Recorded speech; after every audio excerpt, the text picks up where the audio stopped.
Welcome all. I'm joined by Hovsep Patvakanyan, the head of the Investment Council of Armenia. So Hovsep, thank you very much for your time. Thank you for having me.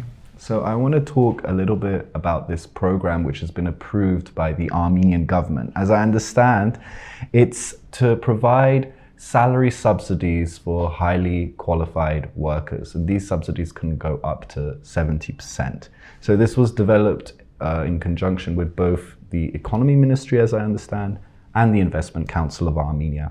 So can you tell us a little bit more about this program, what it took to get to this point where the government has approved the program, and what are the aims of this subsidy program? Thank you. So we started to work on the program from February of 2022. The way our work is conducted is through the issues that our council members bring forward. So we've been receiving all these signals from the business associations, from the businesses, from the working groups that we hold from time to time, that they need highly qualified specialists and they can't find it in Armenia to the degree they need to. One of the issues was that the salaries that the highly qualified specialists request is out of range for these businesses. On the other hand, when we're speaking with the diaspora Armenians and diaspora organizations, so when we started to speak also with the diaspora Armenia organizations, we realized that a lot of diaspora Armenians want to come to Armenia, want to live here, but the issue is that their expectations of the salary is higher than what the current businesses in Armenia can offer. So we've started the process of bridging these two needs together, and we've developed the project which turned into the government decree, which is called Integration Program for Highly Qualified Specialists into Armenia, which basically says that if you're a business and you attract a highly skilled labor into your organization, you are able to receive from 20 to 70% subsidy for their salaries, up to $5,000 per month, which is huge. Yes. Basically, we have the criteria set there that refers to how we define what is high qualified specialist. And there are two components. First is the educational component, whether they are a graduate of top 400 universities, be it bachelor degree, master's degree, or PhD degree. And if it's not met, the other criteria that can be applied to is the work experience, whether they have more than 10 years of experience in one of the top listed companies. We have the list of 12,000 companies, internationally recognized, being a part of different listings, Forbes, Headhunter, etc. And if you're a specialist that meets one of those criteria, you can fully apply for this program. In case of application, the business itself should apply for the highly qualified specialist integration into the organization. And this refers to every type of organization. This can be business, this can be university, this can be foundation, this can be an NGO. The point is to bring people, highly qualified specialists, into Armenia to help them stay here. Through the program, you're able to get this subsidy not only for 1 month, 2 months, or 1 year, you're able to get this for up to 3 years. Okay. So it's a good signal, institutional signal, that we need you here, dear diaspora Armenians, dear highly qualified specialists, and we're ready to pay for that. So it'll be till 2025 around Yes. that ballpark. And once the government has already approved it, can the ball already get rolling? Can the program start? The government has already approved it. Now they're in the stage of receiving applications. We've created a platform that is called talent.icarmenia.am, through which they can get to know all the details. They can check their eligibility for the program. They can see what is the application process, and they can apply through this platform. So they would have to go onto the platform, but how can we make these people, around the world aware of this opportunity? Currently, we're working with different organizations that represent diaspora Armenians worldwide.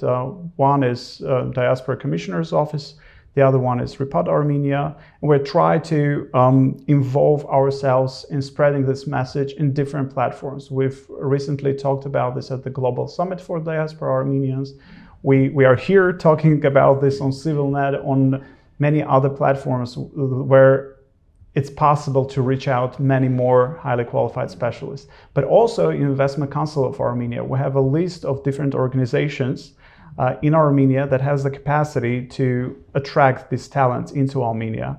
So we do also the email marketing. We outreach our partners in different countries because the EBRD Investment Council is present in 13 countries.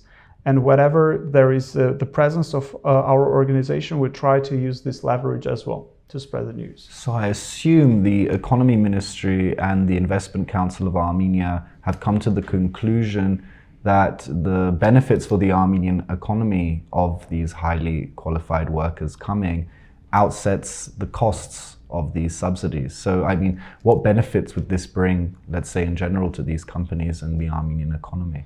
Exactly. The point was, in our general estimation, the point was to increase the productivity of businesses and the productivity of organizations, because we see that they reach to a certain level, after which they simply continue their operations, but they don't grow.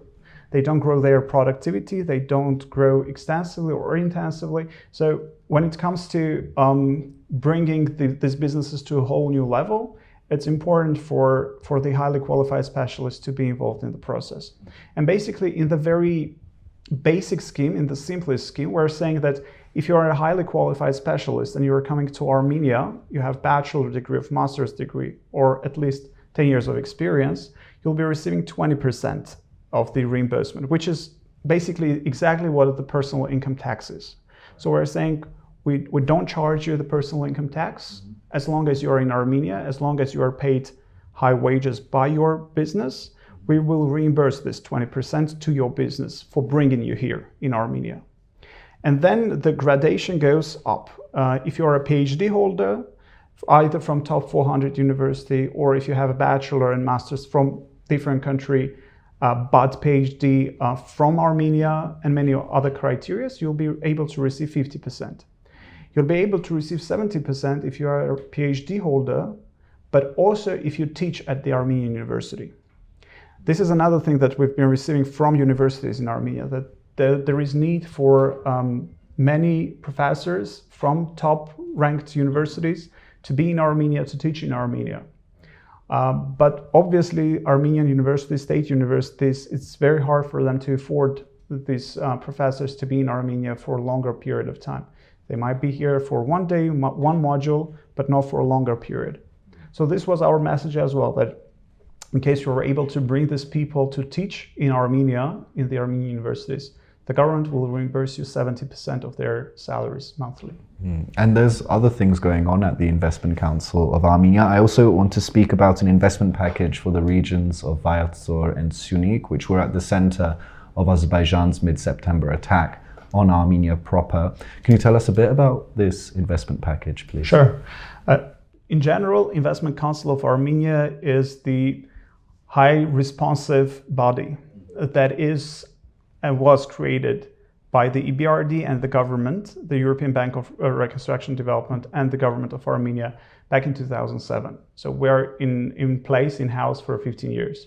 So what we do basically is when we receive the signals from businesses and business associations on the legislative gaps, on the bottlenecks, on a certain situation that doesn't let the business to grow and to move forward, we enter into the matter and start to develop the legislative package by working with different businesses on one hand, but also with working with the government and the ministries.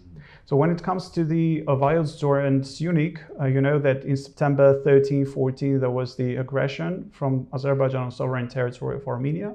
And when we started to delve into the issue in terms of the business-oriented legislative assistance packages that is possible, we've realized that a lot of businesses, especially in tourist sector, they received a lot of cancellations. More than 4,000 rooms were canceled for the period starting from September up until November.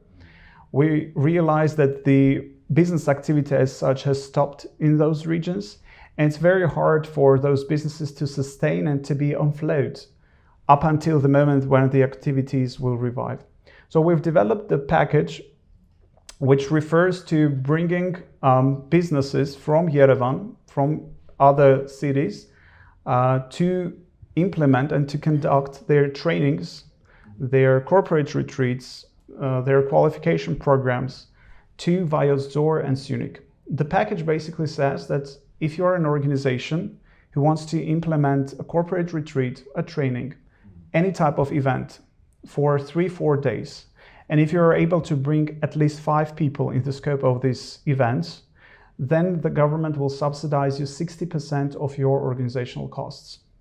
And by organizational costs, mainly it focuses on the accommodation costs. So if you're coming to Sunik or Vayosdor and you're staying in those hotels and you pay those hotels, then we'll reimburse you 60% of your costs. And in this way, we aim to bring the business activity and active life back to those regions. Obviously, this is just a short-term program, and it will be required much more to do to make Sunik more active given the current realities that we have. But this is the first step to revive at least what we had before the aggression, and then to move forward building on it. And finally, I'm interested in what you think, Hovsep, about the digital nomad visa idea. I'm assuming when highly qualified workers are coming to Armenia under this subsidy program, there must be some arrangements with regards to visas or staying in Armenia. But the digital nomad visa idea, which aims to bring highly specialized IT workers to Armenia, what do you think about that idea? Do you think it's viable? We've been discussing this idea within our council for a long time. We believe the solution will be in a more institutional framework, not only visa. We're currently discussing the possibility of creation of different clusters.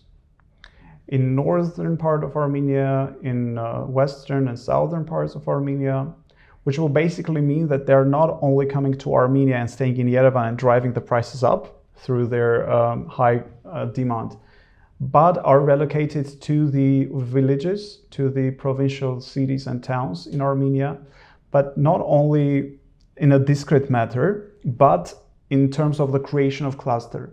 So what we're thinking right now, and we're discussing this on several fronts, we've been meeting with TUMO, with ministries, and trying to validate this idea and to move forward from this idea. The idea is the following. To create a cluster adjacent to different public schools in the region, and to turn one floor of the public schools into the co-working space for these IT freelancers. So basically they will have the adjacent cluster where they can live and they can sleep and they can eat. And then they'll have the last floor of the schools turned into their co-working space. But in this way, they will be able also to engage in the school activities. They will be able to give guest lectures, but they will be able to create an atmosphere for the children who go to school. They will see what kind of future they might have. There will be more interaction between the school children and the IT community. And it will fully change the atmosphere in the villages, because at the moment, as long as we go to the villages, we see that most of the children after school, they don't really have any entertainment to do. At the moment, there are Armat engineering laboratories in some of the schools in the region, and this helps them to keep busy, to keep intact, and to do more things. There are co-op centers in some of the villages, but that's not enough. So we're trying to alleviate this process to the level where this digital nomad programs can be institutionally beneficial for Armenia as such on a bigger scale. Okay. Well, Hovsep Patvakanyan, thank you very much for your time. Thank you too. And thank you for joining us on CivilNet.